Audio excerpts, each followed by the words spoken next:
Welcome back to my YouTube channel. ಇವತ್ತು ಈ ಥರ ವೆಲ್ಕಮ್ ಮಾಡ್ತಾ ಇದ್ದೀನಿ. ಏನಿಲ್ಲ, ಇವತ್ತು ನನ್ನ ಕೊನೆಯ ಡ್ರೈವಿಂಗ್ ಕ್ಲಾಸ್ ಮುಗಿಸ್ಕೊಂಡು ಮನೆಗೆ ಬಂದೆ. ಚೆನ್ನಾಗಿ ಓಡ್ಸೋಕೆ ಬರುತ್ತಾ ಇಲ್ವೋ ಅಂತ ಗೊತ್ತಿಲ್ಲ. ಅವ್ರು ಹೇಳಿದ್ರು ಸ್ವಂತ ಕಾರ್ ಇದೆಯಲ್ಲ ಅದನ್ನ ಡೈಲಿ ನೀವು ಪ್ರಾಕ್ಟೀಸ್ ಮಾಡಿದ್ರೆ ತುಂಬ ಚೆನ್ನಾಗಿ ಬರುತ್ತೆ ಅಂತ. ಬಟ್ 10 ಅವರ್ಸ್ಗೆ ತುಂಬ ಚೆನ್ನಾಗಿ ಇಂಪ್ರೂವ್ ಆಗಿದ್ದೀರಾ, ತುಂಬ ಚೆನ್ನಾಗಿ ಬರ್ತಾ ಇದೆ, ನೀವು ಟ್ರೈ ಮಾಡಿ ನಿಮಗೆ ಬರುತ್ತೆ ಅಂತ ಹೇಳಿದ್ರು. ಸೊ ಇನ್ನು ಮಿಕ್ಕಿದೆಲ್ಲ ನನ್ನ ಮೇಲೆ ಬಿಟ್ಟಿದ್ದು. ಹಾಗೆ ಇವತ್ತು ತುಂಬ ಒಂದು ಸ್ಪೆಷಲ್ ಡೇ. ಯಾಕೆ ಅಂತ ನಾನು ಇವತ್ತಿನ ವ್ಲಾಗ್ ಎಂಡಿಂಗಲ್ಲೆಲ್ಲ ಯಾವಾಗ ಹೇಳ್ತೀನಿ ಅಂತ ಗೊತ್ತಿಲ್ಲ, ಅದಕ್ಕೋಸ್ಕರ ವೆಯ್ಟ್ ಮಾಡ್ತಾ ಇದ್ದೀನಿ. ತುಂಬ ಎಮೋಷ್ನಲ್ ಆಗಿ ಕಣ್ಣೀರು ಹಾಕಿ ನೈಟೆಲ್ಲ ಹಳೇದೆಲ್ಲ ನೆನಪಾಗಿ ಇಷ್ಟು ಕಷ್ಟಪಟ್ಟು ಅದಕ್ಕೊಂದು ಸಾರ್ಥಕ ಅಂತ ಯಾವತ್ತು ಸಿಗುತ್ತೆ ಅಂತ ಅಂದಾಗ ಅದಕ್ಕೊಂದು ಏನೋ ಬೇಕಿತ್ತು ನನಗೆ. ಇವಾಗ ನನ್ನ ಹತ್ರ ಏನೂ ಇಲ್ಲ, ಖಾಲಿ ಕೈ. ನಾನು ಏನೇ ಮಾಡಿದ್ರು ನಂದು ಖಾಲಿ ಕೈ. ಸೊ ಅದಕ್ಕೆ ಏನೋ ವೆಯ್ಟ್ ಮಾಡ್ತಾ ಇದೆ. ಅದನ್ನ ರಿಸೀವ್ ಮಾಡೋದಕ್ಕೂ ಕೂಡ ತುಂಬ ಕಷ್ಟ ಆಗೋಯ್ತು. ನಾನು ಇಷ್ಟೊಂದು ಕಷ್ಟಪಟ್ಟು ತಗೊಳ್ತೀನಿ ಅಂತಾನು ಅನ್ಕೊಂಡಿರ್ಲಿಲ್ಲ. ಏನೇ ಆಗಲಿ ನನಗೆ ಲೈಫಲ್ಲಿ ಹೆಂಗಾಗತ್ತೆ ಗೊತ್ತಾ, ತುಂಬ ಕಷ್ಟ ಅಂತ ಅನ್ಸುತ್ತೆ. ಅಂದರೆ ಹಿಂಗೆ ಹಿಂಗೆ ಹಿಂಗೆ ಹಿಂಗೆ ಬಳಸ್ಕೊಂಡೇ ಹೋಗ್ಬೇಕು. ನಾನು ಹಂಗೆ ಬಳಸ್ಕೊಂಡು ಹೋಗುವಾಗ ತುಂಬ ಪಾಠ ಕಲ್ತ್ಕೊಂತೀನಿ. ನಾನು ತುಂಬ ವಿಚಾರಗಳನ್ನ ಕಲ್ತ್ಕೊಂತೀನಿ, ತುಂಬ ತಿಳ್ಕೊಳ್ತೀನಿ. ಸೊ ಏಕ್ದಮ್ ಸ್ಟ್ರೈಟಾಗಿ ಹೋಗಿದ್ರೆ ಆ್ಯಕ್ಚುಲಿ ನಂಗೆ ಇದೆಲ್ಲ ಗೊತ್ತಾಗ್ತಿರ್ಲಿವೇನೋ ಅಂತ ಅನ್ಸುತ್ತೆ. ಸೊ ಇವಾಗ ನಾನು ಏನು ಹೇಳಿದ್ರು ನಿಮ್ಗೆ ಅರ್ಥ ಆಗಲ್ಲ. ಅದು ಬಂದ್ಬಿಡ್ಲಿ, ಅದಕ್ಕೋಸ್ಕರ ಕಾಯ್ತಾ ಇದ್ದೀನಿ ನಾನು. ನೆನ್ನೆ ಮೆಸೇಜ್ ಬಂತು, ಇವತ್ತು ರಿಸೀವ್ ಆಗುತ್ತೆ, ಎಂಡ್ ಆಫ್ ದ ಡೇ ನಿಮಗೆ ಕೈಗೆ ರೀಚ್ ಆಗುತ್ತೆ ಅಂತ. ಸೊ ಅದೇನು ಎತ್ತ ಅಂತ ಹೇಳ್ಬಿಟ್ಟು ಇವತ್ತಿನ ವ್ಲಾಗಲ್ಲಿ ಹೇಳ್ತೀನಿ. ಹಾಗೆ ಹಿರೇಕಾಯಿತು, ಸುಮಾರು ದಿನ ಆಯಿತು ಬಸ್ಸಾರು ಮುದ್ದೆ ಮಾಡಿ. ಬಸ್ಸಾರು ರೆಸಿಪಿ ತಿನ್ಬೇಕಂತ ಅನಿಸ್ತು. ಸೊ ಹಂಗಾಗಿ ಬಸ್ಸಾರು ರೆಸಿಪಿ ಮಾಡ್ತೀನಿ. ಇನ್ನು ಪ್ರಗತಿ ಬರೋಷ್ಟರೊಳಗೆ ಅಡುಗೆ ಮಾಡಿಕೊಂಡ್ರೆ ಊಟಕ್ಕೆ ಸರಿ ಹೋಗುತ್ತೆ. ಪ್ರಗತಿಗೆ ವೆಯ್ಟಿಂಗ್. ಆಮೇಲೆ ಪ್ರೀತಮ್ ಮಲಗಿದ್ದಾನೆ. ಇವತ್ತಿಗೆ ಗುರುದಕ್ಷಿಣೆ ಕೊಟ್ಬಿಟ್ಟು ಕಾರ್ ಡ್ರೈವಿಂಗ್ ಕ್ಲಾಸ್ ಮುಗಿಸಿದ್ದೀನಿ. ಸೊ ಬನ್ನಿ ವ್ಲಾಗ್ನ ಕಂಟಿನ್ಯೂ ಮಾಡಿ.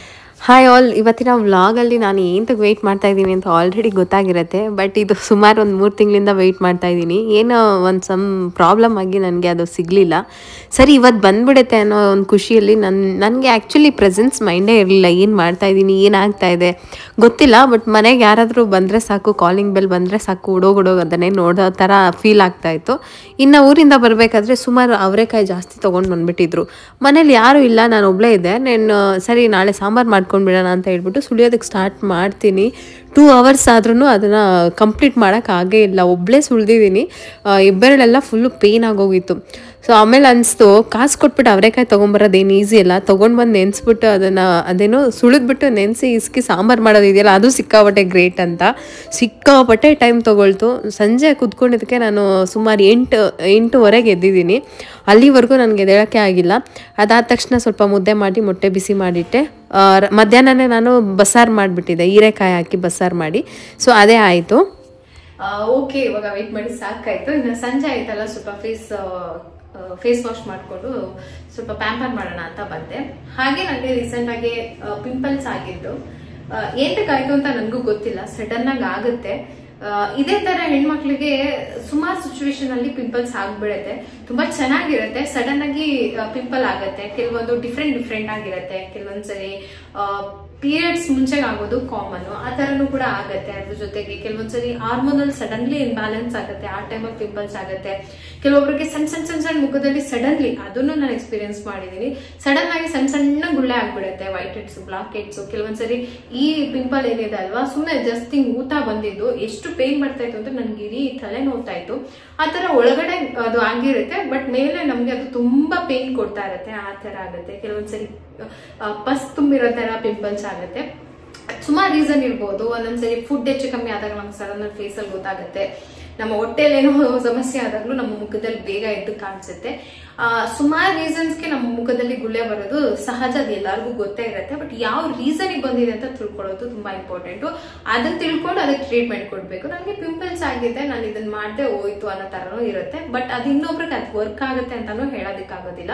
ಅವ್ರಿಗೆ ಬೇರೆ ಏನೋ ಪ್ರಾಬ್ಲಮ್ ಇಂದ ಪಿಂಪಲ್ಸ್ ಆಗಿರುತ್ತೆ. ಅದನ್ನ ಬೆಸ್ಟ್ ಆಗಿ ಕರೆಕ್ಟ್ ಆಗಿ ನಮ್ಗೆ ಸಜೆಷನ್ ಕೊಡೋದು ಡಾಕ್ಟರ್ಸ್ ಮಾತ್ರನೇ. ಸೊ ಅವ್ರ ಹತ್ರ ನೀವು ತಗೊಂಡಾಗ, ಅಂದ್ರೆ ಅವ್ರ ಹತ್ರ ನೀವು ನೀವು ಏನಾದರೂ ಟ್ರೀಟ್ಮೆಂಟ್ಗೆ ಅಂತನೋ ಅಥವಾ ಏನೋ ಅಂತ ನೀವು ವಿಚಾರಿಸಿದಾಗ ಮಾತ್ರ ನಿಮಗೆ ಕರೆಕ್ಟ್ ಆಗಿರುವಂತ ಪ್ರಾಡಕ್ಟ್ ಸಿಗುತ್ತೆ. ಅಂದ್ರೆ ಯಾವ ಪ್ರಾಡಕ್ಟ್ಗೆ ಇಂಗ್ರೀಡಿಯೆಂಟ್ಸ್ ಇಂದ ಪಿಂಪಲ್ಸ್ ಕ್ಲಿಯರ್ ಆಗುತ್ತೆ ಅನ್ನೋದು ಡಾಕ್ಟರ್ಸ್ ಮಾತ್ರ ಗೊತ್ತಿರುತ್ತೆ. ಸೊ ಆ ತರ ನೀವೇನಾದ್ರೂ ನಿಮಗೆ ಸಡನ್ಲಿ ಈ ತರ ಪಿಂಪಲ್ಸ್ ಆಯ್ತು, ನಮ್ಗೆ ಚೆನ್ನಾಗಿದ್ದ ಸ್ಕಿನ್ ಹಾಳಾಯ್ತು, ಅಥವಾ ಏನೋ ಸಡನ್ಲಿ ಏನೋ ಚೇಂಜಸ್ ಆಗಿದೆ, ನನ್ನ ಮುಖದಲ್ಲಿ ಬದಲಾವಣೆ ಆಗಿದೆ, ಇಷ್ಟೊಂದು ಪಿಂಪಲ್ಸ್ ಆಗಿದೆ ಅಂತ ಅಂದ್ರೆ ನೀವು ಖಂಡಿತ ಒಂದು ಒಳ್ಳೆಯ ಡರ್ಮಟಾಲಜಿಸ್ಟ್ ಅನ್ನ ಕನ್ಸಲ್ಟ್ ಮಾಡೋದು ತುಂಬಾನೇ ಇಂಪಾರ್ಟೆಂಟ್ ಅಂತ ನನ್ಗೆ ಅನ್ಸುತ್ತೆ. ಬೇಗ ಅಂದ್ರೆ ಅದಕ್ಕೆ ಒಂದು ಒಳ್ಳೆ ಸೊಲ್ಯೂಷನ್ ಬೇಕು, ಎಕ್ಸಾಕ್ಟ್ ಸೊಲ್ಯೂಷನ್ ಬೇಕು ಅಂತಂದ್ರೆ ಡರ್ಮಟಾಲಜಿಸ್ಟ್ ಅನ್ನ ವಿಸಿಟ್ ಮಾಡಬೇಕು.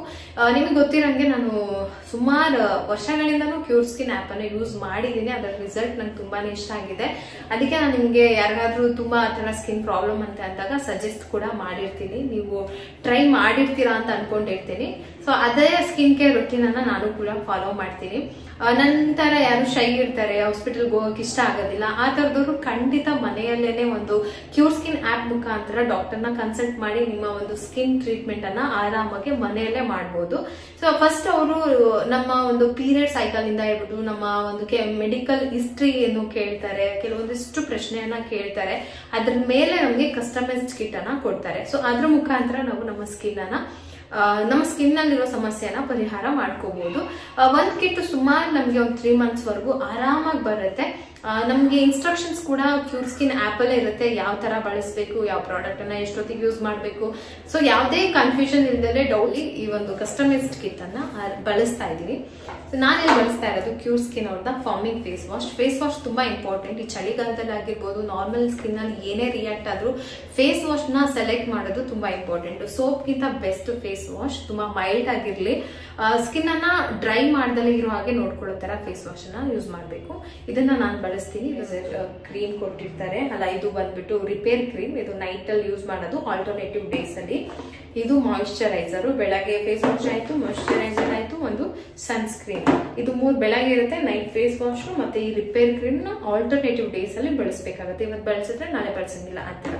ನಿಮ್ಗೇನಾದ್ರೂ ಈ ತರ ಸಮಸ್ಯೆ ಇದೆ, ನನಗೆ ಯಾವುದಕ್ಕೆ ಗೊತ್ತಿಲ್ಲ, ಸಡನ್ಲಿ ಪಿಂಪಲ್ಸ್ ಆಗಿದೆ ಅಥವಾ ಪಿಂಪಲ್ಸ್ಗೆ ತುಂಬ ಚೆನ್ನಾಗಿ ಒಂದು ಮೆಡಿಸಿನ್ ಸಿಗುತ್ತೆ ಅಂತ ನಾನು ಹೇಳ್ತೀನಿ. ಇದರೊಳಗೆ ಕ್ಯೂರ್ ಸ್ಕಿನ್ ಆ್ಯಪ್ ಇರುತ್ತೆ, ಡೌನ್ಲೋಡ್ ಮಾಡ್ಕೊಳ್ಳಿ. ಇದು ಬಾಯ್ಸ್ ಗರ್ಲ್ಸ್ ಯಾರಾದರೂ ಯೂಸ್ ಮಾಡ್ಕೊಬೋದು. ನಿಮ್ಮ ಸ್ಕಿನ್ ಪ್ರಾಬ್ಲಮ್ ಏನಿದೆ ಅಂತ ಅಲ್ಲಿ ಮೆನ್ಷನ್ ಮಾಡಿದ್ರೆ ಅವರೊಂದು ಕಿಟ್ಟನ್ನು ಸಜೆಸ್ಟ್ ಮಾಡ್ತಾರೆ. ಅದು ಕಸ್ಟಮೈಸ್ಡ್ ಕಿಟ್ ಆಗಿರುತ್ತೆ. ಸೊ ಅದನ್ನು ನೀವು ಯೂಸ್ ಮಾಡ್ತಾ ಬಂದರೆ ನಿಮ್ಮ ಸ್ಕಿನ್ ಪ್ರಾಬ್ಲಮ್ಸ್ ಕ್ಲಿಯರ್ ಆಗುತ್ತೆ. ಹಾಗೆ ಬೈ ಮಾಡಬೇಕಾದ್ರೆ ನಂದೊಂದು ಕೂಪನ್ ಕೋಡ್ ಇರುತ್ತೆ, ಅದನ್ನು ಯೂಸ್ ಮಾಡಿಕೊಂಡ್ರೆ ನಿಮಗೆ ಒಂದಿಷ್ಟು ಸಣ್ಣ ಅಮೌಂಟು ಕಮ್ಮಿ ಆಗುತ್ತೆ. ಸೊ ಆ ಕೂಪನ್ ಕೋಡನ್ನು ನಾನು ಸ್ಕ್ರೀನ್ ಮೇಲೆ ಹಾಕಿರ್ತೀನಿ. ಆ್ಯಪ್ ಲಿಂಕನ್ನು ನಾನು ಡಿಸ್ಕ್ರಿಪ್ಷನಲ್ಲಿ ಹಾಕಿರ್ತೀನಿ. ಯಾವ ಥರ ಯೂಸ್ ಮಾಡೋದು ಅನ್ನೋದನ್ನು ನನ್ನ ಸೈಡಲ್ಲಿ ಸ್ಕ್ರೀನ್ ರೆಕಾರ್ಡ್ ಹಾಕಿರ್ತೀನಿ. ಸೊ ಈಸಿಯಾಗಿ ನೀವು ಈ ಆ್ಯಪನ್ನು ಯೂಸ್ ಮಾಡ್ಕೊಬೋದು. ಎಲ್ಲರೂ ನಮ್ಮ ಥರ ನಂಬಲ್ವಾಗ ಗೊತ್ತಿಲ್ಲ. ಪ್ರಗತಿಗೆ ಚಿಕ್ಕ ಹುಡುಗಿಯಿಂದ ಬುಕ್ ಓದೋ ಅಂಥ ಅಭ್ಯಾಸ ಇರಲಿಲ್ಲ ಮಲ್ಗೋಕ್ಕೂ ಮೊದಲಿಗೆ. ಅದೇನಾಯಿತು ಅಂತಂದರೆ ಸ್ಕ್ರೀನ್ ಟೈಮ್ ಏನಿರುತ್ತಲ್ಲ ಅದನ್ನು ನೋಡಿ ನಾವು ಮಲ್ಗೋಕ್ಕೆ ಹೋದರೆ ಇಮಿಡಿಯೇಟಾಗಿ ನಿದ್ದೆ ಬರೋದಿಲ್ಲ. ಸೇಮ್ ಪ್ರಾಬ್ಲಮ್ ನನಗಿತ್ತು. ಹಾಗಾಗಿ ನಾನೇನು ಮಾಡಿದೆ ಅಂತಂದರೆ ಸ್ವಲ್ಪ ಬುಕ್ಸ್ನ ಓದೋದಕ್ಕೆ ಸ್ಟಾರ್ಟ್ ಮಾಡಿದೆ. ಅದನ್ನು ನೋಡಿ ಪ್ರಗತಿನೂ ಕೂಡ ಇವಾಗ ಸ್ಕೂಲಲ್ಲಿ ಲೈಬ್ರರಿಯಿಂದ ಒಂದಿಷ್ಟು ಸ್ಟೋರಿ ಬುಕ್ಸ್ನ ತೊಗೊಂಬಂದು ಎವ್ರಿ ಡೇ ಮಿಸ್ ಮಾಡ್ದಲ್ಲೇ ಓದೋದು. ಇನ್ನು ಕಾಳೆಲ್ಲ ನೆನೆಹಾಕಿದ್ದೆ, ಸಾಂಬಾರು ಮಾಡಿಬಿಡೋಣ ಅಂತ ಹೇಳ್ಬಿಟ್ಟು ಅದನ್ನೆಲ್ಲ ಇಸಕ್ದೆ. ನಿನ್ನೆ ನೆನೆಹಾಕಿದ್ದು, ಇದು ನೆಕ್ಸ್ಟ್ ಡೇ ವ್ಲಾಗ್ನ ಕಂಟಿನ್ಯೂ ಮಾಡ್ತಾ ಇದ್ದೀನಿ. ಎಲ್ಲ ಕ್ಲೀನ್ ಮಾಡಿ ಎತ್ತಿಟ್ಕೊಂಡೆ. ಇನ್ನು ರೋಸ್ಮೆರಿ ತರಿಸಿದ್ನಲ್ಲ, ಅದು ಟೋನರ್ ಮಾಡೋಣ ಅದೊಂದು ಟ್ರೈ ಮಾಡೋಣ ಅಂತ ತಂದು ಹಾಗೇ ಇಟ್ಟಿದ್ದೆ. ರೋಸ್ಮೆರಿದು ಸ್ಮೆಲ್ ಸಿಕ್ಕಾಪಟ್ಟೆ ಡಿಫ್ರೆಂಟ್ ಆಗಿರುತ್ತೆ. ರೋಸ್ಮೆರಿ ಆಯಿಲ್ ಕೂಡ ಯೂಸ್ ಮಾಡ್ಕೋಬೋದು. ಆದರೆ ರೋಸ್ಮೆರಿಯನ್ನು ಸಿಂಗಲ್ ಆಗಿ ಬಳಸಿದ್ರೆ ಕೂದಲಿಗೆ ಎಫೆಕ್ಟ್ ಆಗೋದು ಜಾಸ್ತಿ ಅಂತ, ಡಿಸ್ಅಡ್ವಾಂಟೇಜ್ ಜಾಸ್ತಿ ಅಂತ ಹೇಳ್ತಾರೆ. ಅದಕ್ಕೆ ನಾನು ಮೆಂತ್ಯ ಕಾಳನ್ನು ವಾಶ್ ಮಾಡಿ ಹಾಕ್ಕೊಂಡಿದ್ದೀನಿ. ರೋಸ್ಮೆರಿ, ಮೆಂತ್ಯ, ಸ್ವಲ್ಪ ನೀರು ಹಾಕಿ ಚೆನ್ನಾಗಿ ಕುದಿಸ್ಕೊಂಡು, ನೀರು ಕಲರ್ ಚೇಂಜ್ ಆಗುತ್ತೆ, ಸ್ವಲ್ಪ ಕಮ್ಮಿ ಆಗೋ ತನಕ ಚೆನ್ನಾಗಿ ಕುದಿಸ್ಕೊಂಡು ಆರಿದ ಮೇಲೆ ಒಂದು ಬಾಟಲಲ್ಲಿ ಹಾಕಿ ಸ್ಪ್ರೇ ಮಾಡಿ ಯೂಸ್ ಮಾಡೋದು. ಸೊ ನಾನು ಟ್ರೈ ಮಾಡ್ತಾಯಿದ್ದೀನಿ. 4 ವೀಕ್ಸಲ್ಲಿ ಬೆಸ್ಟ್ ರಿಸಲ್ಟ್ ಸಿಗುತ್ತೆ ಅಂತ ಹೇಳಿದ್ದಾರೆ. ಆನ್ಲೈನಲ್ಲಿ ಸ್ವಲ್ಪ ಐಟಮ್ಸ್ ಎಲ್ಲ ಬೇಕಾಗಿತ್ತು, ಅದನ್ನು ನಾನು ಬುಕ್ ಮಾಡಿದೆ. ಅದ್ರ ಜೊತೆಗೆ ಇವತ್ತು 2 ಪ್ಲ್ಯಾಂಟನ್ನು ಬುಕ್ ಮಾಡಿದ್ದೀನಿ. ಒಂದು ಝೀಝಿ ಪ್ಲ್ಯಾಂಟ್ ಅಂತ, ಅದು ನಮ್ಮ ಮನೇಲಿದೆ, ತುಂಬ ಚೆನ್ನಾಗಿದೆ, ಸುಮಾರು ವರ್ಷ ಬಂತು. ಸರಿ, ಆ ಥರ ಪ್ಲಾಂಟ್ಸ್ ಆದರೆ ಇಂಡೋರ್, ನಾನು ಅದನ್ನು ಬಿಸಿಲಿಗೆ ಇಡೋದು ಇಲ್ಲ, ಸ್ವಲ್ಪ ಕಡಿಮೆನೇ ಇಡೋದೇ ಇಲ್ಲ. ಕಿಚನಲ್ಲಿ ಹಾಗೇ ಇದೆ, ತುಂಬ ಚೆನ್ನಾಗಿದೆ. ಈ ಪ್ಲಾಂಟ್ ಬದುಕೋದು ಡೌಟು, ಆದರೂ ತರಿಸಿದ್ದೀನಿ ನೋಡೋಣ ಅಂತ. ನನಗೆ ಇದು ಪಾಟು ತುಂಬ ಇಷ್ಟ ಆಯಿತು, ತುಂಬ ಚೆನ್ನಾಗಿತ್ತು, ಡಬಲ್ ಕಲರು. ಬಟ್ ಚಿಕ್ಕದಾಗಿತ್ತು, ಅದು ಈ ಸ್ಟ್ಯಾಂಡಿಗೆ ಬರಲಿಲ್ಲ. ಈ ಸ್ಟ್ಯಾಂಡಿಗೆ ಇಡೋಂಗಿದ್ರೆ ಸ್ವಲ್ಪ ದೊಡ್ಡದು ಸೆರಾಮಿಕ್ ಪಾರ್ಟು ಮಾತ್ರ ಒಂದೇ ಕಲರ್ ತೊಗೊಂಬಂದು ಇಟ್ಟರೆ ಚೆನ್ನಾಗಿರುತ್ತೆ ಅಂತ ಅಂದ್ಕೊಂಡಿದ್ದೀನಿ. ಸೊ ಇನ್ನು ಒಂದು ಸಿಲಿಕಾನ್ ಹೆಡ್ ಮಸಾಜರ್ ಕೂಡ ತಂದಿದ್ದೀನಿ. ಈ ಆಯಿಲ್ ಅಪ್ಲೈ ಮಾಡಿದಾಗ ಅಥವಾ ಈ ಥರ ಸಿರಮ್ ಅಪ್ಲೈ ಮಾಡಿದಾಗ ಮಸಾಜ್ ಮಾಡಿದ್ರೆ ಬ್ಲಡ್ ಸರ್ಕ್ಯುಲೇಷನ್ ಚೆನ್ನಾಗಾಗುತ್ತೆ. ಸೊ ಇನ್ನು ಬೆನಿಫಿಟ್ಸ್ ಜಾಸ್ತಿ ಇರುತ್ತೆ ಅಂತ ಹೇಳ್ಬಿಟ್ಟು ಅದನ್ನು ಸುಮಾರು ದಿನದಿಂದ ಡೌಟಲ್ಲೇ ಇಟ್ಟಿದ್ದೆ, ವರ್ಕ್ ಆಗುತ್ತಾ ಅಂತ. ಸರಿ ಅಂತ ಹೇಳಿ ತರಿಸಿದ್ದೆ. ಮಸಾಜ್ ಮಾಡ್ತಾಯಿದ್ರೆ ಎಷ್ಟು ರಿಲ್ಯಾಕ್ಸ್ ಫೀಲ್ ಆಗುತ್ತೆ ಗೊತ್ತಾ. ಫಿಂಗರ್ ಟಿಪ್ಪಲ್ಲಿ ನಾವು ಮಸಾಜ್ ಮಾಡೋದಕ್ಕಿಂತ ಈ ಸಿಲಿಕಾನಲ್ಲಿ ಮಸಾಜ್ ಮಾಡಿದ್ರೆ ಸಿಕ್ಕಾಪಟ್ಟೆ ರಿಲ್ಯಾಕ್ಸ್ ಅನಿಸ್ತು. ನನಗೆ ತುಂಬ ಖುಷಿ ಆಗ್ತಾಯಿತ್ತು, ಒಂಥರ ರಿಲ್ಯಾಕ್ಸು ಚೆನ್ನಾಗಿತ್ತು. ಇನ್ನೂ ಮಾಡಿಸ್ಕೊಳ್ಳೋಣ ಅನ್ನೋಗಿತ್ತು. ಇನ್ನು ನನಗೆ ಹೇರ್ ಆಯಿಲ್ ಅಪ್ಲೈ ಮಾಡೋದು ನನ್ನ ಮಗಳೇ. ಆ ಥರ ಸಿರಮ್ ಏನಾದರೂ ತೊಗೊಂಡು ಬಂದ್ರೂ ರೂಟ್ಸ್ಗೆಲ್ಲ ಅಪ್ಲೈ ಮಾಡಬೇಕಲ್ಲ, ನನ್ನ ಮಗಳೇ ಅಪ್ಲೈ ಮಾಡೋದು. ಇನ್ನು ಮಸಾಜ್ ಎಲ್ಲ ತುಂಬ ಚೆನ್ನಾಗಿ ಮಾಡೋದು ಕಲ್ತ್ಕೊಂಡ್ಬಿಟ್ಟಿದ್ರೆ, ಅಭ್ಯಾಸ ಆಗಿಬಿಟ್ಟಿದೆ ನನಗೆ. ಹೆಡ್ಡೇಕ್ ಬಂತು, ತಲೆನೋವು ಬಂತು ಅಂದರೆ ನನ್ನ ಮಗಳ ಕೈಲಿ ಒಂದು ಸ್ವಲ್ಪ ಚೆಂದಾಗಿ ಆಯಿಲ್ ಚೂಸ್ಕೊಂಡು ಮಸಾಜ್ ಮಾಡಿಸ್ಕೊಂಡು ಬಿಡ್ತೀನಿ. ಇನ್ನು ನೆಕ್ಸ್ಟ್ ಡೇ ವ್ಲಾಗ್ನ ಕಂಟಿನ್ಯೂ ಮಾಡ್ತಾ ಇದ್ದೀನಿ. ಆಲ್ಮೋಸ್ಟ್ 3 days ವೆಯ್ಟ್ ಮಾಡಿದ್ದೀನಿ ಅಂತ ಹೇಳ್ಬೋದು. ಅದು ವೆಯ್ಟಿಂಗಲ್ಲೇ ನನಗೆ ಏನು ಮಾಡ್ತಾಯಿದ್ದೀನಿ ಅಂತಲೇ ಗೊತ್ತಾಗ್ತಾಯಿಲ್ಲ. ಈಗ ಬರ್ಬೋದಾ ಅಂತ ಹೇಳಿ ಹಂಗೆ ಒಂದು ಟ್ರ್ಯಾಕಿಂಗ್ ನಂಬರ್ ಕೂಡ ಕೊಟ್ಟಿದ್ರು. ನಾನು ನೋಡ್ತಾನೆ ಇದ್ದೆ, ಆದರೆ ಅದ್ರದ್ದು ಏನು ಅಪ್ಡೇಟೇ ಇರಲಿಲ್ಲ ನನಗೆ. ಏನಪ್ಪ ಇದು ಹಿಂಗೆ ಆಯಿತಾ ಅಂತ ಅಂದ್ಕೊಂಡು ಬೆಳಗ್ಗೆ ಪ್ರಗತಿಗೆ ಸ್ಕೂಲ್ ಆಫ್ ಡೇ ಇತ್ತು. ಸರಿ ಅಂತ ಹೇಳಿಬಿಟ್ಟು ಸಾಂಬಾರು ಮಾಡಿಟ್ಬಿಟ್ಟು ಹೋಗೋಣ ಅಂದರೆ ಸಾಂಬಾರು ಮತ್ತು ರೊಟ್ಟಿ ಮಾಡ್ಕೊಳ್ಳೋಣ ಅಂತ ಅಂದ್ಕೊಂಡೆ. ಮಧ್ಯಾಹ್ನಕ್ಕೆ ಬೇಕಾದರೆ ಇದಕ್ಕೇ ಮುದ್ದೆ ಮಾಡ್ಕೋಬೋದು ಅಂತ.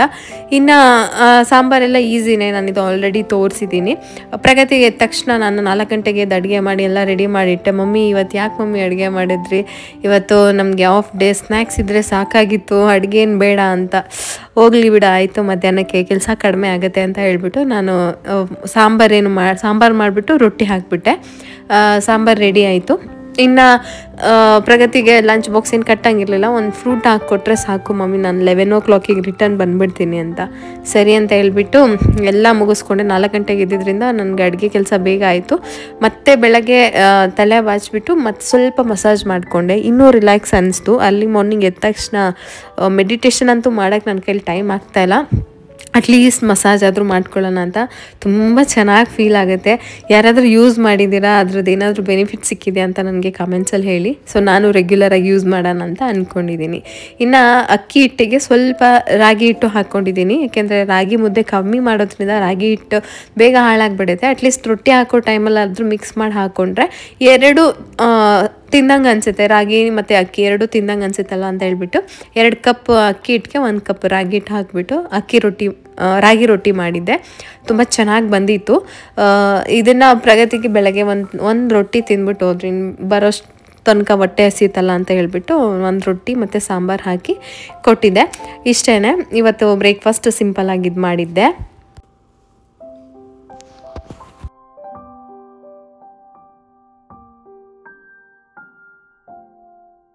ನಿಜವಾಗ್ಲೂ ವ್ಲಾಗ್ ಎಕ್ಸ್ಪೆಕ್ಟೇಷನ್ ಮಾಡಿದ್ದೇ ಬೇರೆ ರೀತಿ, ಬಟ್ ಅದಾಗಿದ್ದೇ ಬೇರೆ ರೀತಿ. ನಾನು ಎಕ್ಸ್ಪೆಕ್ಟ್ ಮಾಡ್ದಂಗೆ ಅದು ರಿಸೀವ್ಡ್ ಆಗಿದ್ರೆ ವ್ಲಾಗ್ ಸಿಕ್ಕಾಪಟ್ಟೆ ಚೇಂಜ್ ಆಗಿ ಹೋಗ್ತಿತ್ತು ಅಂತ ಅನಿಸುತ್ತೆ. ನನಗೆ ಒಂಥರ ಬ್ಲೈಂಡ್ ಆಗಿದ್ದೀನಿ, ಏನು ಮಾಡಬೇಕಂತ ಗೊತ್ತಾಗ್ತಾ ಇಲ್ಲ. ಬರುತ್ತೆ ಅನ್ನೋ ವೆಯ್ಟಿಂಗ್ ಅಷ್ಟೇ ನನಗೆ ಅರ್ಥ ಆಗ್ತಾಯಿತ್ತು.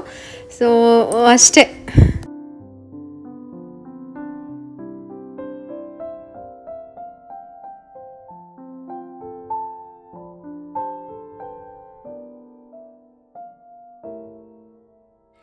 ಏನಪ್ಪ ಅದು?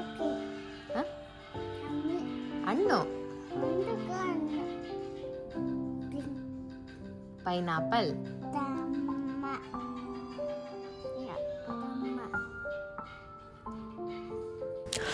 ಇನ್ನು ಅದಕ್ಕೋಸ್ಕರ ನಾನು ಒಬ್ಬಳೇ ವೆಯ್ಟ್ ಮಾಡ್ತಾ ಇದ್ದೋ ಅಂತ ಅನ್ಸುತ್ತೆ. ಯಾಕೆ ಅಂತಂದರೆ ಇಷ್ಟು ದಿನ ಆದಮೇಲೆ ನಾನು ನನ್ನ ಜೊತೆ ನನ್ನ ವ್ಯೂವರ್ಸ್, ನಾನು ನನ್ನ ಜೊತೆ ನನ್ನ ವ್ಯೂವರ್ಸ್ ಪ್ರತಿ ಸಲನೂ ಸುಮಾರು 1-2-3 days ಆದರೆ ಸಾಕು, ಅಕ್ಕ ನಿಮ್ಗೇನಕ್ಕೆ ಅದು ಸಿಲ್ವರ್ ಪ್ಲೇ ಬಟನ್ ಬರಲಿಲ್ಲ ಅಂತ ನನ್ನನ್ನು ಮತ್ತೆ ಪ್ರಶ್ನೆ ಮಾಡಿದ್ದು ನೀವು ಬಿಟ್ಟರೆ ಯಾರೂ ಇಲ್ಲ. ಮತ್ತು ಆಗ ನಾನು ಮತ್ತೆ ಪ್ರಯತ್ನ ಪಡ್ತಾಯಿದ್ದೆ. ಸೊ ಆ ಥರ ನನ್ನ ಪ್ರತಿಯೊಂದು ಥಾಟ್ಸ್ನ ನೀವು ಇಮಿಡಿಯೇಟಾಗಿ ನಂಗೆ ಕಮೆಂಟ್ಸಲ್ಲಿ ಹೇಳ್ತೀರಾ. ಅದು ನನಗೆ ತುಂಬ ಕ್ಲೋಸ್ ಅನಿಸುತ್ತೆ ಅವಾಗ. ಹಾಗೆ ನಾನು ಸೀರೆ ಆರ್ಗನೈಸ್ ಮಾಡೋದಕ್ಕೆ ಅಂತ ಹೇಳ್ಬಿಟ್ಟು ಈ ಕಾಟನ್ ಆರ್ಗನೈಸರ್ ತರಿಸಿದ್ದೆ. ಸಿಲ್ಕ್ ಸ್ಯಾರಿ ಸ್ವಲ್ಪ ಕಾಸ್ಟ್ಲಿ ಇದಂತ ಸ್ವಲ್ಪ ಚೆನ್ನಾಗಿ ಬ್ಲೌಸ್ ಸ್ಟಿಚ್ ಮಾಡಿಸಿರೋದು, ಅದನ್ನೆಲ್ಲ ಮಿಕ್ಸ್ ಮಾಡಿಟ್ಟಿದ್ರೆ ಕಲರ್ ಶೇಡ್ ಆಗ್ತಾಯಿತ್ತು ಬೀಡ್ಸ್ದು. ಸರಿ ಈ ಥರ ಕಾಟನ್ ಬ್ಯಾಗ್ ನೋಡಿದ್ದೆ ನಾನು, ಹೆಂಗಿರುತ್ತೋ ಏನೋ ಪ್ಯೂರ್ ಕಾಟನೋ ಇಲ್ವೋ ಸೀರೆ ಇರುತ್ತಾ ಅಂತ ಹೇಳ್ಬಿಟ್ಟು ನಾನು ಒಂದು ಸೆಟ್ ತರಿಸ್ದೆ. ಅದರೊಳಗೆ 6 pieces ಇರುತ್ತೆ. ನೋಡಿಕೊಂಡು ಆಮೇಲೆ ಬೇಕಾದರೆ ಇನ್ನೊಂದು ಎಷ್ಟು ಸೀರೆ ಇದೆಯೋ ಅದನ್ನು ಲೆಕ್ಕ ಮಾಡಿಕೊಂಡು ತರಿಸೋಣ ಹೆಂಗಿರುತ್ತೆ ಅಂತ ಹೇಳ್ಬಿಟ್ಟು ತರಿಸಿದ್ದೆ. ಇದನ್ನು ನಾನು ಐಕಿಯಾದಲ್ಲಿ ತೊಗೊಂಡ್ಬಂದಿದ್ದೆ. ಸ್ಯಾರಿ ಆರ್ಗನೈಸರು ಸಿಕ್ಕಾಪಟ್ಟೆ ಚೆನ್ನಾಗಿದೆ. ಇನ್ನೊಂದು ಎಕ್ಸ್ಟ್ರಾ ತಂದಿದ್ರೆ ಚೆನ್ನಾಗಿರ್ತಿತ್ತು ಅಂತ ಇವಾಗ ಅನ್ನಿಸ್ತಾ ಇದೆ. ಜಾಸ್ತಿ ಸೀರೆನ ಇದ್ರೊಳಗೆ ಇಡ್ಬೋದು, daily wear, designer wear, silk sari ಈ ಥರ ಇಟ್ಕೋಬೋದು. ನಾನು ಇದನ್ನು ವಿತ್ ಬ್ಲೌಸಲ್ಲಿ ಈ ಥರ ಫೋಲ್ಡ್ ಮಾಡೋದಕ್ಕೆ ಇಷ್ಟಪಡ್ತೀನಿ. ಹಂಗೆ ವಾರ್ಡ್ರೋಬಲ್ಲಿ ನಾವು ಜೋಡಿಸ್ಕೊಬೋದು. ಇಲ್ಲಾಂದರೆ ಎಲ್ಲಾದರೂ ಹೊರಗಡೆ ಹೋದಾಗ ಸ್ಯಾರಿ ತೊಗೊಂಡು ಹೋಗ್ಬೇಕು ಅಂದರೆ ಆರಾಮಾಗಿ ಕ್ಯಾರಿ ಮಾಡ್ಬೋದು. ಈ ಸೀರೆ ಬಂದುಬಿಟ್ಟು ನನ್ನ ಮಗಳ ಪ್ರೆಗ್ನೆಂಟಲ್ಲಿ 9 ಮಂತ್ಸ್ ಆದಾಗ ಒಂದು ಹಸಿರು ಸೀರೆ ಕೊಡಿಸ್ಬೇಕು ಅಂತ ಹೇಳಿ ನನಗೆ ಈ ಸೀರೆ ಕೊಡಿಸಿದ್ರು. ನಾನೇ ಫಸ್ಟ್ ಟೈಮ್ ಹೋಗಿ ಸೆಲೆಕ್ಟ್ ಮಾಡಿದ್ದು. ಆವಾಗ 5000 ಏನೋ ಈ ಸೀರೆ. ಹಸಿರು ಕಲರ್ ಅಂತ ಅಂದಾಗ ತುಂಬ ಎಲ್ಲರೂ ಅದನ್ನು ನೋಡ್ತಾಯಿದ್ರು. ನನಗೆ ಇದು ನೋಡಿದ ತಕ್ಷಣ ಇಷ್ಟ ಆಯಿತು. ಇದು ನಂಗೆ ತುಂಬ ಸ್ಪೆಷಲ್ಲು. ಅದ್ರ ಜೊತೆಗೆ ಇನ್ನೊಂದು, ಇದು ನಮ್ಮಮ್ಮ ನನ್ನ ಮದುವೆಯಲ್ಲಿ ನನಗೆ ಅಂತ ಕೊಡಿಸಿದ ಸೀರೆ. ಸೊ ಇದೊಂದು ಸ್ಪೆಷಲ್ಲು. ಇವೆರಡು ನಂಗೆ ತುಂಬ ಇಷ್ಟ ಅಂತ ಹೇಳ್ಬಿಟ್ಟು ನಾನು ಹಾಕೇ ಇಲ್ಲ ಎಲ್ಲೂ. ಮತ್ತು ಹಾಕಬೇಕು ಒಂದು ಯಾವುದಾದ್ರೂ ಸ್ಪೆಷಲ್ ಡೇ ಅಲ್ಲಿ ಅಂತ ಅಂದ್ಕೊಳ್ತೀನಿ, ಬಟ್ ಹಾಕೋಕ್ಕೆ ಹೋಗಿಲ್ಲ. ಅದೆಲ್ಲ ಬ್ಲೌಸು ತುಂಬ ಥರ, ಅವಾಗೆಲ್ಲ ತುಂಬ ಸಿಂಪಲ್ ಬ್ಲೌಸ್ ಅಲ್ವಾ, ಅದೇ ಥರ ಇದೆ. ನೋಡೋಣ, ಆದಷ್ಟು ಈ ವರ್ಷ ಇವೆರಡು ಸೀರೆನ ಮತ್ತೊಮ್ಮೆ ಹಾಕೋಕ್ಕೆ ಟ್ರೈ ಮಾಡ್ತೀನಿ. ಆಗೋಯ್ತು 10 ವರ್ಷದ ಮೇಲೆ ಆಗೋಯ್ತು ಈ ಸೀರೆಗಳನ್ನ ನಾನು ಹಾಕೇ ಇಲ್ಲ. ಇದೊಂದು ಸ್ಪೆಷಲ್ ಸೀರೆ. ಅದ್ರ ಜೊತೆಗೆ ಪ್ರೀತಮ್ ನಾಮಕರಣದ ಒಂದು ಸೀರೆ ಇದೆ, ಮತ್ತು ಇದು ನನ್ನ ಮದುವೆದು ಅಂದರೆ ಅಮ್ಮ ಕೊಟ್ಟಿದ್ದ ಸೀರೆ. ಇದೆಲ್ಲ ನನಗೆ ತುಂಬ ಸ್ಪೆಷಲ್. ಸೊ ಹಂಗಾಗಿ ಅದನ್ನೆಲ್ಲ ವಿತ್ ಬ್ಲೌಸ್ ನೀಟಾಗಿ ಎತ್ತಿಟ್ಕೋಬೇಕಂತ ಹೇಳಿಬಿಟ್ಟು ಎಲ್ಲನೂ ಎತ್ತಿಟ್ಕೊಳ್ತಾ ಇದ್ದೀನಿ. ನಿಮ್ಗೇನಾದರೂ ಇದು ಸೀರೆದ ಆರ್ಗನೈಸರ್ ಲಿಂಕ್ ಬೇಕಂತಂದರೆ ನಾನು ಟ್ಯಾಗ್ ಮಾಡೋಕ್ಕೆ ಟ್ರೈ ಮಾಡ್ತೀನಿ. ನೋಡಿ, ಚೆನ್ನಾಗಿದೆ ಸೀರೆ, ಹಿಡಿಯುತ್ತೋ ಇಳಿಯಲ್ವೋ ಅಂತ ಅಂದ್ಕೊಂಡೆ. ಆಮೇಲೆ ಈ ಸೀರೆನೂ ಅಷ್ಟೇ ಪ್ರಗತಿ ಫಂಕ್ಷನ್ಗೆ ನಾನು ತೊಗೊಂಡಿದ್ದು. ಕಲರ್ ಕಾಂಬಿನೇಷನ್ ತೊಗೊಂಡಾಗ ಸುಮಾರು ವ್ಯೂವರ್ಸ್ ನನಗೆ ತುಂಬ ಡಬ್ಬಾ ಥರ ಇದೆ ಕಲರ್ ಕಾಂಬಿನೇಷನ್, ತುಂಬ ವರ್ಸ್ಟಾಗಿ ಕಾಣಿಸುತ್ತೆ ಅಂತ ಹೇಳಿದರು. ಸೊ ಅದೊಂದು ಭಯ ಇತ್ತು. ಬಟ್ ಫೋಟೋ, ವಿಡಿಯೋ ಮತ್ತು ಹಾಕ್ಕೊಂಡ್ಮೇಲೆ ಅದರದ್ದು ಸುಮಾರು ಜನ ಇಷ್ಟಪಟ್ರಿ. ಆ ಥರ ನೋಡೋದಕ್ಕೆ ಒಂಥರ ಇರುತ್ತೆ, ಹಾಕ್ಕೊಂಡ್ಮೇಲೆ ಕೆಲವೊಂದು ಸೀರೆ ಒಂದೊಂದು ಥರ ಇರುತ್ತೆ. ಸೀರೆ ಕಲರ್ ಕಾಂಬಿನೇಷನಲ್ಲಿ ನಾವು ಹಾಗೆ ಹೇಳೋಕ್ಕೆ ಆಗೋಲ್ಲ, ಯಾವ ಕಲರ್ ಬೇಕಾದರೂ ಯಾವ ಥರನಾದರೂ ಲುಕ್ ಕೊಡುತ್ತೆ. ಇನ್ನು ಅದು ಉಲ್ಟಾ ಮಡ್ಚಿಟ್ಬಿಟ್ಟಿದ್ದೆ ಅಂತ ಹೇಳ್ಬಿಟ್ಟು ಅದನ್ನೆಲ್ಲ ನೀಟಾಗಿ ಮಡ್ಚಿಟ್ಕೊಂಡು ಎಲ್ಲ ಸೀರೆನ ನೀಟಾಗಿ ಫೋಲ್ಡ್ ಮಾಡಿ ಎತ್ತಿಟ್ಕೊಳ್ಳೋಣ ಅಂತ ಎಲ್ಲ ಎತ್ತಿಟ್ಕೊಳ್ತಾ ಇದ್ದೆ. ಕೆಲವೊಂದು ಡ್ರೈ ಕ್ಲೀನ್ ಕೊಡೋ ಅಂಥದ್ದಿದೆ, ಅವ್ಯಾವು ಕೊಟ್ಟೇ ಇಲ್ಲ, ನಾನು ಕೊಡಬೇಕು. ಈ ಸರಿ ಅದೆಲ್ಲ ಕೊಟ್ಬಿಟ್ಟು ಕ್ಲೀನ್ ಮಾಡಿ ರೆಡಿ ಮಾಡಿ ಇಟ್ಸ್ಕೊತೀನಿ. ಈ ಥರ ಇತ್ತು ನನ್ನ ದಿನ. ನನಗೆ ಏನಾಯಿತು ಅಂತಲೇ ಗೊತ್ತಿಲ್ಲ. ಸೊ ಸುಮಾರು ಜನ ವ್ಯೂವರ್ಸು ಯಾಕೆ ನಿಮಗೆ ಮಾತ್ರ ಪ್ಲೇ ಬಟನ್ ಬಂದಿಲ್ಲ ಅಂತ ಅಂದಾಗ ನನಗೊಂದ್ಸರಿ ಅನಿಸ್ತಾಯಿತ್ತು, ಸೊ ಇವ್ರು ಏನು ಫೇಕಾ ಅಥವಾ 1 lakh ವ್ಯೂವರ್ ಸಬ್ಸ್ಕ್ರೈಬರ್ ರೀಚ್ ಆಗಿರೋದು ಇದು ಯಾಕೆ ಎಲ್ಲರಿಗೂ ಬಂದಿದೆ, ಇವ್ರಿಗೆ ಬಂದಿಲ್ಲ ಅಂದರೆ ಏನೋ ಸಮಥಿಂಗ್ ಅಂತ ಎಲ್ಲ ಅಂದ್ಕೊಂಡು ಬಿಡ್ತಾರೋ. ಎಷ್ಟು ಎಫರ್ಟ್ ಹಾಕಿದ್ದೀನಿ 3 ವರ್ಷದಿಂದ 1 ಲಕ್ಷ ಸಬ್ಸ್ಕ್ರೈಬರ್ಸ್ ಆ ಸಿಲ್ವರ್ ಬಟನ್ಗೆ, ಅದು ನನಗೆ ರೀಚ್ ಆಗ್ತಾ ಇಲ್ವಲ್ಲ, ನನಗೆ ಬರ್ತಾ ಇಲ್ವಲ್ಲ ಅಂತ ಹೇಳಿ ಸಿಕ್ಕಾಪಟ್ಟೆ ಬೇಜಾರಿತ್ತು. ಅದೊಂದು ತುಂಬ ದೊಡ್ಡ emotional part in my life ಅಂತ ಹೇಳ್ಬೋದು. ಹೇಳೋಕ್ಕಾಗಲ್ಲ, ಅದು ತುಂಬ ಲಾಂಗ್ ಟೈಮ್ ನನಗೆ ನೆನಪಿರೋ ಅಂಥ ಒಂದು ವಸ್ತು ಆಗುತ್ತೆ. ಸೊ ಅದಕ್ಕೆ ನಾನು ಇದುವರೆಗೂ ವೆಯ್ಟ್ ಮಾಡ್ತಾ ಇದ್ದೀನಿ. ಡಿಸಪಾಯಿಂಟ್ ಮೇಲೆ ಡಿಸಪಾಯಿಂಟ್ ಆಯಿತು, ಸಿಕ್ಕೇ ಇಲ್ಲ ನನಗೆ. ಇವತ್ತು ಕೂಡ ಬರುತ್ತೆ ಅಂತ ಹೇಳ್ಬಿಟ್ಟು ನನಗೆ ಮೆಸೇಜ್ ಬರ್ತಾನೆ ಇದೆ, ಬಟ್ ಬಂದಿಲ್ಲ. ಬೆಳಗ್ಗೆ ಪ್ರಗತಿಗೆ ಬಾಕ್ಸ್ ಹಾಕೋಕ್ಕೆ ಸ್ನ್ಯಾಕ್ಸ್ ಏನೂ ಇದ್ದಿದ್ದಿಲ್ಲ. ಸರಿ, ನಾನು ಏನಾದರೂ ಮಾಡಿ ಇಟ್ಕೊಳ್ತಾ ಇದ್ದೆ, ಖಾಲಿ ಆಗಿತ್ತು. ಇದೇ ಟೈಮಲ್ಲಿ ಅವರು ಸ್ನ್ಯಾಕ್ಸ್ ಹಾಕ್ಕೊಡೋಕೆ ಹೇಳಿದರು. ಆಮೇಲೆ ನಾನೇನು ಮಾಡಿದೆ ಅಂತ ಅಂದರೆ ಎಲ್ಲನೂ ಇದು ಅವಲಕ್ಕಿ ಇತ್ತು, ಅವಲಕ್ಕಿನ ಮಿಕ್ಸ್ಚರ್ ಥರ ರೆಡಿ ಮಾಡಿ ಇಟ್ಕೊಳ್ಳೋಣ, ಈವ್ನಿಂಗ್ ಟೈಮ್ ಸ್ನ್ಯಾಕ್ಸ್ಗೆ ಅಥವಾ ಪ್ರೀತಮ್ಗೆ ಏನಾದರೂ ಹೊಟ್ಟೆ ಅಷ್ಟಾಗ ಸ್ನ್ಯಾಕ್ಸ್ ಥರ ಕೊಡೋಕ್ಕೆ ಅಂತ ಹೇಳ್ಬಿಟ್ಟು ಮಾಡ್ತಾಯಿದ್ದೀನಿ. ಅದನ್ನ ಸ್ವಲ್ಪ ಹಂಗೆ ವಿತೌಟ್ ಆಯಿಲಲ್ಲಿ ಚೆನ್ನಾಗಿ ಫ್ರೈ ಮಾಡಬೇಕು. ಸ್ವಲ್ಪ ಕ್ರಿಸ್ಪಿ ಆಗೋ ತನಕ ಚೆನ್ನಾಗಿ ಫ್ರೈ ಮಾಡಿಕೊಂಡು ಅದನ್ನು ಒಂದು ಪ್ಲೇಟಲ್ಲಿ ಸೈಡಲ್ಲಿ ಎತ್ತಿಟ್ಕೊಳ್ತೀನಿ. ಫುಲ್ ಕ್ರಿಸ್ಪಿ ಆಗಬೇಕು. ಅದು ಸ್ವಲ್ಪ ಮೀಡಿಯಮ್ ಫ್ಲೇಮಲ್ಲಿ ಇಟ್ಕೊಂಡು ಫ್ರೈ ಮಾಡ್ತಾ ಇದ್ದರೆ ಅದು ಸಿಯೋದಿಲ್ಲ, ಹಂಗೆ ಕ್ರಿಸ್ಪಿ ಥರ ಆಗುತ್ತೆ. ಇನ್ನು ಅದಕ್ಕೆ ಎಕ್ಸ್ಟ್ರಾ ಎಲ್ಲ ಫ್ರೈ ಮಾಡ್ಕೋತೀನಿ.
ಪ್ಯಾನ್ಗೆ ಸ್ವಲ್ಪ ಆಯಿಲ್ ಹಾಕ್ಕೊಂಡು ಕಡಲೆ ಬೀಜ ಫ್ರೈ ಮಾಡ್ಕೊತಾ ಇದ್ದೀನಿ. ಕಡಲೆ ಬೀಜ ಫ್ರೈ ಆದಮೇಲೆ ಸ್ವಲ್ಪ ಇದಕ್ಕಿನ್ನೂ 2 ಐಟಮ್ ಮಿಸ್ ಆಗಿದೆ. ಏನು ಅಂದರೆ ಕೊಬ್ಬರಿ ಹಾಕಬೇಕಾಗಿತ್ತು ಮತ್ತು ಗೋಡಂಬಿ ಹಾಕಬೇಕಾಗಿತ್ತು. ಅದು ಎರಡೂ ಇರಲಿಲ್ಲ, ಸೊ ನಾನು ಅದನ್ನು ಸ್ಕಿಪ್ ಮಾಡಿದೆ. ಬೇಕಾದರೆ ನೀವು ಅದನ್ನು ಆ್ಯಡ್ ಮಾಡ್ಕೊಳ್ಳಿ. ಗೋಡಂಬಿ, ಬಾದಾಮಿ ಹಾಕಬೇಕಾಗಿತ್ತು. ಅದಕ್ಕೆ ಕಡಲೆಪಪ್ಪು ಹಾಕ್ಕೊಂಡಿದ್ದೀನಿ. ಎಲ್ಲನೂ ಸ್ವಲ್ಪ ಸ್ವಲ್ಪ ಎಣ್ಣೆಯಲ್ಲಿ ಫುಲ್ಲು ಫ್ಲೇಮ್ ಬೇಡ, ಮೀಡಿಯಮ್ ಫ್ಲೇಮಲ್ಲಿ ಇಟ್ಕೊಂಡು ಚೆನ್ನಾಗಿ ಫ್ರೈ ಮಾಡ್ಕೋಬೇಕು. ಅದಕ್ಕೆ ಒಣ ದ್ರಾಕ್ಷಿ ಹಾಕ್ಕೊಂಡಿದ್ದೀನಿ.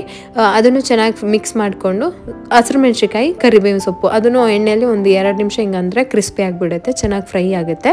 ಇದ್ರ ಜೊತೆಗೆ ಮಸಾಲ ಅಂತಂದರೆ ಸ್ವಲ್ಪ ಅರಿಶಿನ ಪುಡಿ, ಖಾರದ ಪುಡಿ ಹಾಕ್ಕೊಂಡಿದ್ದೀನಿ. ಅದ್ರ ಜೊತೆಗೆ ಡ್ರೈ ಮ್ಯಾಂಗೋ ಪೌಡರ್ ಇದಿಷ್ಟು, ಮತ್ತು ಉಪ್ಪು, ರುಚಿಗೆ ಎಷ್ಟು ಬೇಕೋ ಅಷ್ಟು ಉಪ್ಪು. ಸೊ ಇಷ್ಟೇ ಸಾಕಾಗುತ್ತೆ. ಇದ್ರ ಮೇಲೂ ನಿಮ್ಗೆ ಇನ್ನೊಂದು ಚೂರು ಒಂಥರ ಮಿಕ್ಸ್ಚರ್ ಖಾರ, ಸ್ವೀಟು, ಹುಳಿ ಆ ಥರ ಕೊಡಬೇಕಂತಂದರೆ ಡ್ರೈ ಮ್ಯಾಂಗೋ ಪೌಡರ್ ಹಾಕ್ಕೊಳ್ತೀನಿ. ಮತ್ತು ಕಡಲೆಪುರಿ ಹಾಕ್ಬಿಟ್ಟು ಸ್ವಲ್ಪ ಶುಗರ್ನ ಪೌಡರ್ ಮಾಡಿ ಇಟ್ಕೊಂಡಿದ್ದೀನಿ. ಲಾಸ್ಟಲ್ಲಿ ನಿಮಗೆ ಆಪ್ಷನಲ್ಲ, ಅದು ಬೇಕಂದ್ರೆ ಹಾಕ್ಕೋಬೋದು. ಸ್ವೀಟ್ ಥರ, ಖಾರ, ಹುಳಿ ಆ ಥರ. ಬೇಡ ಇಷ್ಟೇ ಸಾಕು ಉಪ್ಪು ಥರ ಅಂತಂದರೆ ನೀವು ಶುಗರ್ನ ಸ್ಕಿಪ್ ಮಾಡ್ಕೋಬೋದು. ನಾನು ಒಂದೇ ಒಂದು ಸ್ಪೂನಷ್ಟು ಶುಗರ್ನೂ ಹಾಕಿದ್ದೀನಿ, ಮಕ್ಳಿಗಲ್ವಾ ಅಂತ. ಈ ಸ್ನ್ಯಾಕ್ಸ್ ರೆಡಿ ಆಯಿತು. ಇಷ್ಟೇ, ಇದಕ್ಕೆ ಹೊರಗಡೆಯಿಂದ ತೊಗೊಂಡು ಬಂದು ಕೊಡೋ ಅವಶ್ಯಕತೆ ಏನಿರುತ್ತೆ. ಇದನ್ನು ಆರಾಮಾಗಿ ಒಂದು 2 ನಿಮಿಷ ಟೈಮ್ ಕೊಟ್ಟು ಮಾಡಿಕೊಂಡ್ರೆ ಸ್ನ್ಯಾಕ್ಸ್ ರೆಡಿ ಆಯಿತು. ನೀವು ಕೂಡ ಟ್ರೈ ಮಾಡಿ.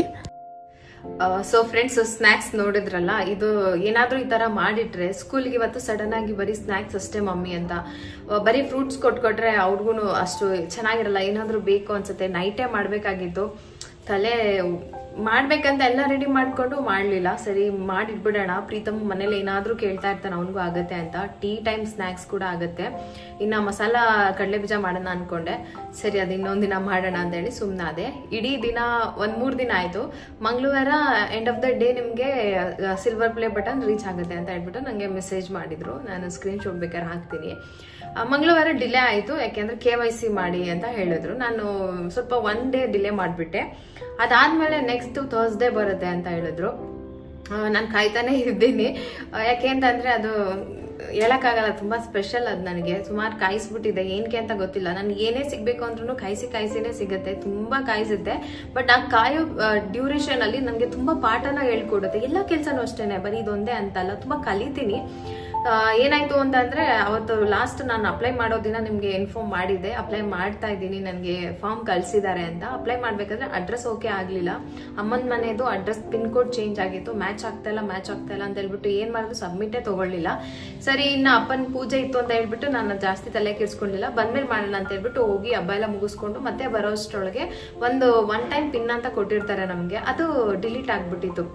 ಅದು ಫಾರ್ಮು ಇಲ್ಲ, ಪಿನ್ನು ಇಲ್ಲ. ಮತ್ತೆ ಎಲ್ಲ ಅಪ್ಲೈ ಮಾಡ್ಬೇಕು, ಏನು ಎತ್ತ ನಂಗೆ ಏನು ಗೊತ್ತಿಲ್ಲ. ನನಗೆ ಯಾರು ಸಪೋರ್ಟು ಇಲ್ಲ. ಮತ್ತೆ ತಗೊಂಡಿರೋರ್ನ ಕೇಳಿದ್ರೆ ಅದೇನೋ ನಮ್ಗೆ ಗೊತ್ತಿಲ್ಲ ಅಂತ ಹೇಳಿದ್ರು. ಸೊ ಏನ್ ಮಾಡ್ಬೇಕು ನೆಕ್ಸ್ಟ್ ಅಂತ ಗೊತ್ತಾಗ್ಲಿಲ್ಲ. ಸರಿ ಆಯ್ತು, ನೋಡೋಣ.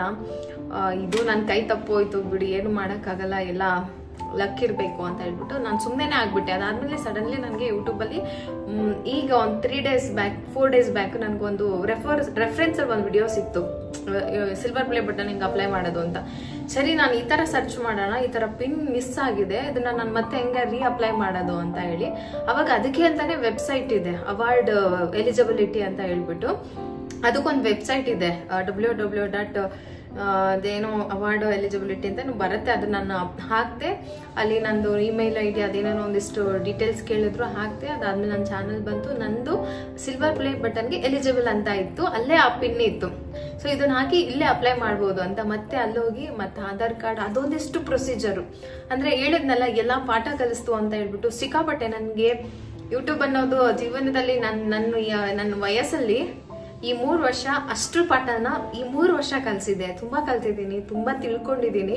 ಅದಕ್ಕೆ ನಂಗೆ ಖುಷಿ ಇದೆ. ಜೀವನ ಪೂರ್ತಿ ಇದು ತುಂಬಾ ಹೆಲ್ಪ್ ಆಗುತ್ತೆ ಅಂತ ಅನ್ಕೊಂತೀನಿ. ನನಗೆ ಅಷ್ಟು ಪಾಠ ಬಂದಿದೆ ನನ್ನ ಲೈಫಲ್ಲಿ. ಜನ ಕಲ್ಸಿದ್ದು ತುಂಬಾ ಇದೆ. ಅದಕ್ಕೂ ಮುಂಚೆಗೆ ಜನಗಳ ಜೊತೆ ಕಲ್ತಿದ್ದು, ಎಕ್ಸ್ಪೀರಿಯನ್ಸ್ ಆಗಿ ಅವರನ್ನ ಎದುರಿಸ್ಕೊಂಡು. ಸೊ ಅದೊಂದು ಪಾಠ ಅಂದ್ರೆ, ಈ 3 ವರ್ಷ ಇನ್ನೊಂಥರ ಜೀವನಕ್ಕೆ ಇನ್ನೊಂಥರ ಪಾಠ ಕಲ್ತಿದ್ದೀನಿ. ಅದಾಯ್ತು, ಅದನ್ನ ಅಪ್ಲೈ ಮಾಡಿದೆ. ಸಿಕ್ಕಾಬಟ್ಟೆ ತಲೆ ನೋವು ಬರೋಷ್ಟು ಇದಾಯ್ತು. ಯಾಕೆಂದ್ರೆ ಯಾರ್ದಾದ್ರೂ ಸಪೋರ್ಟ್ ಬೇಕೇ ಬೇಕು. ಏನು ಗೊತ್ತಿಲ್ಲ, ಸೊನ್ನೆ ಗೊತ್ತಿರೋರು ಇದೆಲ್ಲ ಮಾಡ್ಬೇಕು ಅಂತಂದ್ರೆ ಸ್ವಲ್ಪ ಕಷ್ಟನೇ. ಅದಾದ್ಮೇಲೆ KYC ಅಂತ ಬಂತು. ನನ್ಗೆ ಅದು ಡೌಟ್ ಆಯ್ತು, ಇದು ಯಾಕೆ ಮತ್ತೆ KYC ಕೇಳ್ತಾ ಇದಾರೆ ಅಂತ. ಅಲ್ಲಿ ಮತ್ತೊಂದಿಷ್ಟೆಲ್ಲ ಗೂಗಲ್ಗೆ ಹೋಗಿ ಏನದು, ಯಾರದು, ಯಾವ ವೆಬ್ಸೈಟ್ ಇಂದ ಬಂದಿದ್ದು, ಇದು ಕರೆಕ್ಟಾ, ನಾನು KYC ಮಾಡ್ಬೋದಾ ಫೇಕಾ ಅಂತ ಅದ್ರ ಬಗ್ಗೆ ಒಂದಿಷ್ಟು ತಿಳ್ಕೊಳ್ಳೋಷ್ಟ್ರಲ್ಲಿ ಒಂದಿನ ಆಯ್ತು. ಮತ್ತೆ ಇಲ್ಲ ಅದೇನಾಗಲ್ಲ ಅಂತ ಹೇಳ್ಬಿಟ್ಟು ನಾನು ಡೈರೆಕ್ಟ್ ಆಗಿ ಅವ್ರು ಕಳ್ಸಿರೋದಕ್ಕೆ ಹೋಗ್ಲಿಲ್ಲ, ವೆಬ್ಸೈಟಿಗೆ ಹೋಗ್ಬಿಟ್ಟು ಅಲ್ಲಿ ಟ್ರ್ಯಾಕಿಂಗ್ ID ಹಾಕಿ ಇದು ಒರಿಜಿನಲ್ ಅಂತ ಹೇಳಿ ಅಲ್ಲಿ ಕನ್ಫರ್ಮ್ ಮಾಡ್ಕೊಂಡು ಮತ್ತೆ ಇಲ್ಲಿಗೆ ಬಂದು ಆಧಾರ್ ಕಾರ್ಡ್ ಸಬ್ಮಿಟ್ ಮಾಡಿ ಅದಾದ್ಮೇಲೆ ನನಗೆ ಪ್ಲೇ ಬಟನ್ ಅದು ಮೂವ್ ಆಯ್ತು. ಅಲ್ಲಿವರೆಗೂ ಸ್ಟಾಪ್ ಆಗಿತ್ತು, ಅದು ಡೆಲಿವರಿ ಆಗಿ ರೀಚ್ ಆಗೋದು ಡೇಟ್ ಮುಂದೆ ಹಾಕ್ತಾ ಹೋದ್ರು. ಸೊ ನಿನ್ನೆ ನೋಡಿದ್ರೆ ಥರ್ಸ್ಡೇ ಬರುತ್ತೆ ಅಂತ ಹೇಳಿದ್ದಾರೆ, end of the day Thursday ನಿಮಗೆ ರಿಸೀವ್ ಆಗುತ್ತೆ ಅಂತ. ಟ್ರ್ಯಾಕಿಂಗ್ ID ಇಲ್ಲಿ ಮತ್ತೆ ನಾನು ಟ್ರ್ಯಾಕ್ ಮಾಡಿ ನೋಡಿದೆ, ಆನ್ ದ ವೇ ಇದೆ. ತುಂಬಾ ಖುಷಿ ಇದೆ. ಬಟ್ ಅದು ಬಂದ ಮೇಲೆ ನಾನು ಎಷ್ಟು ಖುಷಿ ಪಡ್ತೀನೋ ಅದು ಭಗವಂತನಿಗೆ ಮಾತ್ರನೇ ಗೊತ್ತು. ಎಲ್ಲರಿಗೂ ಸಿಲ್ಲಿ ಅನ್ಸ್ಬೋದು ಅಥವಾ ಏನ್ ಮ್ಯಾಟ್ರ್ ಅಲ್ಲ ಇದು ಅಂತ ಅನ್ಸ್ಬೋದು. ಲೈಫಲ್ಲಿ ಏನೂ ಇಲ್ಲ ನನಗೆ ಅಂತ ಅಂದಾಗ ಅದು ತುಂಬಾ ಮ್ಯಾಟರ್ ಅನ್ಸುತ್ತೆ. ನನಗೆ ಸಿಕ್ಕಾಪಟ್ಟೆ ಖುಷಿನೂ ಆಗ್ತಾ ಇದೆ, ಎಮೋಷನಲ್ ಆಗ್ತಾ ಇದ್ದೀನಿ. ಹಾಗೆ ಯೂಟ್ಯೂಬ್ ಜರ್ನಿ ಬಗ್ಗೆ ಸುಮಾರು ಜನ ಕೇಳಿದ್ರು. ಇದೇನು 1 ವರ್ಷದ 2 ವರ್ಷದಲ್ಲ, 3 ವರ್ಷ ತಳ್ಕೊಂಡು ಬಂದ್ಬಿಟ್ಟಿದ್ದೀನಿ. ಸೊ ಈ 3 ವರ್ಷದಲ್ಲಿ ಈ ಒಂದು ಸಿಲ್ವರ್ ಪ್ಲೇ ಬಟನ್ ಕೈ ತಗೊಳ್ಳೋಷ್ಟ್ರೊಳಗೆ ನನಗಾಗಿದ್ದ ಅನುಭವಗಳು, ನನಗೆ ಸಪೋರ್ಟ್ ಆಗಿ ನಿಂತಿದ್ದು, ನನ್ನ ಕಾಲು ಎಳ್ದಿದ್ದು, ನಾನು ಕುಗ್ಸಿದ ದಿನಗಳು, ನಾನು ಹತ್ಕೊಂಡು ಆಗಲ್ಲ ಅಂತ ಬಿಟ್ಟಿದ್ದ ದಿನಗಳು ಬೇಕಾದಷ್ಟಿದೆ. ಬಟ್ ಅದೆಲ್ಲ ಮೀರಿ ಇಲ್ಲಿವರೆಗೂ ಬಂದ್ಬಿಟ್ಟಿದ್ದೀನಿ. ಸೊ ನನ್ನ ಖುಷಿ. ಯೂಟ್ಯೂಬ್ ಜರ್ನಿ ವಿಡಿಯೋನ ಅದ್ರ ಜೊತೆಗೆ ಮಾಡ್ಬೇಕು ಅಂತ ಇಷ್ಟು ದಿನ ಕಾದಿದ್ದು. ಯಾರೆಲ್ಲ ಯೂಟ್ಯೂಬ್ ಜರ್ನಿ ವಿಡಿಯೋ ನೋಡೋಕೆ ಇಷ್ಟಪಡ್ತೀರಾ ನನಗೆ ಕಮೆಂಟ್ಸಲ್ಲಿ ಹೇಳಿ, ಆದಷ್ಟು ಬೇಗ ಅದು ನನ್ನ ಕೈ ಸಿಗುತ್ತೆ. ಸೊ ಒಂದು ಸ್ಪೆಷಲ್ ವ್ಯಕ್ತಿ ಜೊತೆ ನಾನು ಅದನ್ನ ಸೆಲೆಬ್ರೇಟ್ ಮಾಡಬೇಕು ಅಂತ ಅನ್ಕೊಂಡಿದ್ದೀನಿ. ಅದು ಯಾರು ಇರ್ಬೋದು ಅಂತಲೂ ನೀವೇ ಗೆಸ್ ಮಾಡಿ. ಸೊ ನಾನು 3 days ಇಂದ ಕಾದೆ. ಸೊ ಸಾರಿ, ಬ್ಲಾಗ್ ಅನ್ಕೊಂಡಿದ್ದು. ಸೊ ಫ್ರೆಂಡ್ಸ್ ಸಿಗ್ತೀನಿ ನೆಕ್ಸ್ಟ್ ಬ್ಲಾಗಲ್ಲಿ ಪಕ್ಕ ನಂಗೆ ರಿಸೀವ್ ಆಗಿರುತ್ತೆ, ಅವಾಗ ನಾನು ಬ್ಲಾಗ್ ಮಾಡ್ತೀನಿ. So take care, bye. ಬಂದೆ ಇರು.